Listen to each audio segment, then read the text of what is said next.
आपको लगता है कि देर आए दुरुस्त आए का भी ये मामला है, क्योंकि पिछले 3 दशकों में जिस तरह के कार्यक्रम आपकी संस्था ने भी चलाया, आपने व्यक्तिगत तौर पे और सामूहिक तौर पे, क्योंकि कोई भी कामयाबी मिलती है तो वो व्यक्तिगत तौर पे नहीं होती है और सबों के सामूहिक एक उनकी कोशिश से होती है।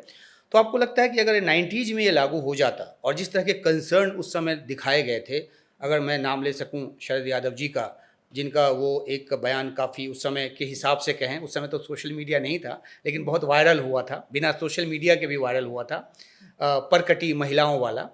तो आपको लगता है कि इन 3 दशकों में सामाजिक चेतना में बढ़ोतरी हुई है महिलाओं की? आर्थिक जो संबलता है, जो सबलीकरण है, एम्पावरमेंट जो है, वो हुआ है? और दूसरी तरफ राजनीतिक तौर पे भी उनका जो पार्टिसिपेशन है वोटर के तौर पे वो बहुत प्रमुख हुआ है, और जब वोटर के तौर पे वो प्रमुख हुआ है तो वो सोचती हैं कि अब लीडर के तौर पे भी हम आगे आएँ।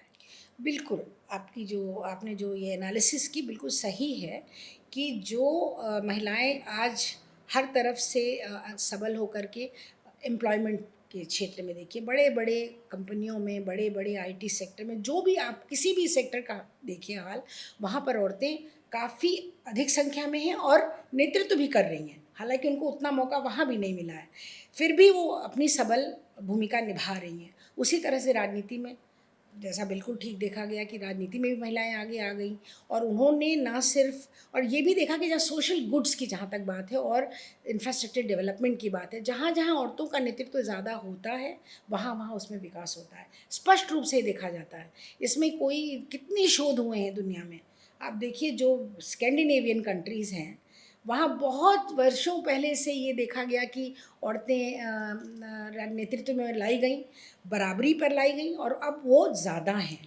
तो क्या हुआ वहाँ पर? दुनिया के सबसे खुशहाल देश भी आज फ़िनलैंड है। जी। अगर आप देखेंगे स्वीडन, नॉर्वे, जो भी स्कैंडिनेविया, फिर उसी तरह से यूरोप में। अब फ्रांस तेज़ी के साथ इसमें आगे बढ़ा, जर्मनी बढ़ रहा है आगे। और यहाँ तो तक कि अफ्रीका का जो देश है रुवांडा, वहाँ तो 66% महिला सांसद हैं।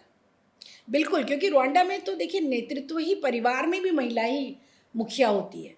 तो वहाँ तो एकदम लॉजिकल है कि वो औरतें ही वहाँ पर वहाँ के समाज में अगुआ हैं। लेकिन हमारे यहाँ क्या है, ना परिवार में आगे बढ़ने देते हैं, ना फिर वो शिक्षा में आगे बढ़ी, पर अब शिक्षा में आगे बढ़ गई। तो ये जो परिवर्तन हुआ ना, एक तरह से सोशल चेंज प्रोसेस, वो इस स्तर पर आ गया है कि अब आप महिलाओं को इग्नोर नहीं कर सकते हैं।